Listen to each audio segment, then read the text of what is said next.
सुप्रभात। सभी को मेरा नमस्कार।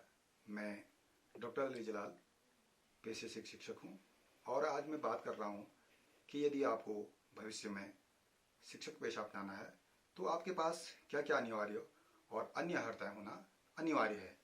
जैसा हम जानते हैं कि हमारी शिक्षा व्यवस्था 3 भागों में विभाजित है: प्रारंभिक शिक्षा, माध्यमिक शिक्षा और उच्च शिक्षा, जिसे हम एलिमेंट्री एजुकेशन, सेकेंडरी एजुकेशन और हायर एजुकेशन के नाम से जानते हैं। तो इस वीडियो में मैं केवल आज आपसे बात कर रहा हूँ प्रारंभिक शिक्षा के बारे में, यानी एलिमेंट्री एजुकेशन के बारे में। एलिमेंट्री एजुकेशन भी यहाँ पर 2 भागों में विभाजित है, जिसमें हम देखते हैं कक्षा 1 से 5 तक के बच्चों के लिए और दूसरा 6 से 8 तक के बच्चों के लिए जो शिक्षा व्यवस्था है। यदि आप 1 से 5 तक के बच्चों को पढ़ाने में इंटरेस्ट रखते हैं तो उसके लिए आपको क्या क्या करना है।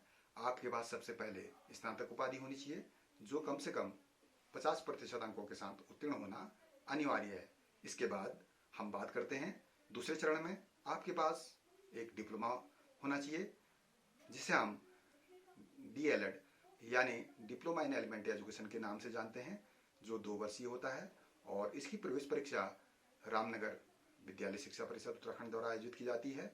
और इसमें आप सफल घोषित होने के बाद राज्य के 13 विभिन्न डाइट्स में जो है प्रशिक्षण प्राप्त कर सकते हैं।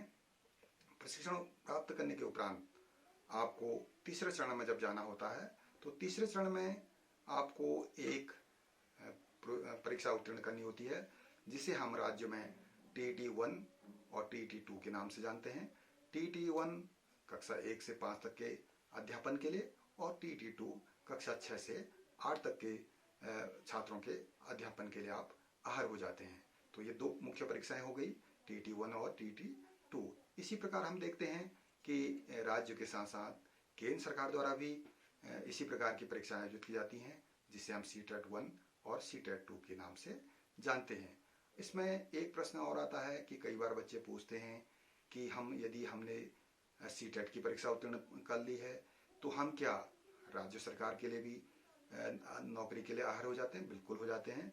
यदि आपने CTET की परीक्षा पास की है तो आप राज्य के साथ साथ केंद्र में भी जो है अध्यापक बनने के योग्य हो जाते हैं और केंद्र के साथ साथ राज्य में भी अध्यापक बनने के योग्य हो जाते हैं। हाँ, इतना जरूर है, यदि आपने केवल TET की परीक्षा उत्तीर्ण की है, चाहे TET-1 हो चाहे TET-2 हो, लेकिन आप राज्य सरकार की नौकरी में ही आवेदन कर सकते हैं।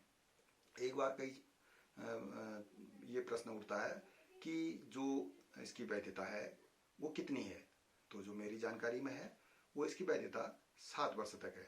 7 वर्ष के बाद यदि आप नौकरी ग्रहण करने में असफल होते हैं तो आपको यह परीक्षा हो सकता है दोबारा उत्तीर्ण करनी हो। तो इसलिए आप अपने करियर को इसमें बनाना चाह रहे हैं तो इस पर ध्यान रखें कि आप 7 वर्ष के से पहले ही आप जो है शिक्षक पेशे में अपना करियर को बनाना सुनिश्चित कर लें।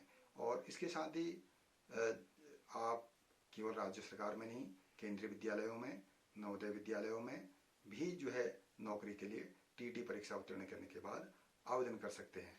और इसमें हम एक चीज़ और देखते हैं कि जो राज्य सरकार होती हैं वो समय समय पर इसमें कुछ संशोधन करती है। जैसे एक चीज़ आपको मुख्य रूप से ये ध्यान रखना है कि यदि आप डिप्लोमा पाठ्यक्रम में भाग ले रहे हैं तो आपको राष्ट्रीय स्तर पर एक सांविधिक निकाय है NCTE, national council for teacher education, और जो आपका डिप्लोमा है उससे यह मान्यता प्राप्त होना अनिवार्य है। यदि आपका डिप्लोमा NCTE से मान्यता नहीं है तो आप यह जांच लें, जिस संस्थान में भी आप प्रवेश लेना चाह रहे हैं तो यह NCTE से मान्यता होना अनिवार्य है।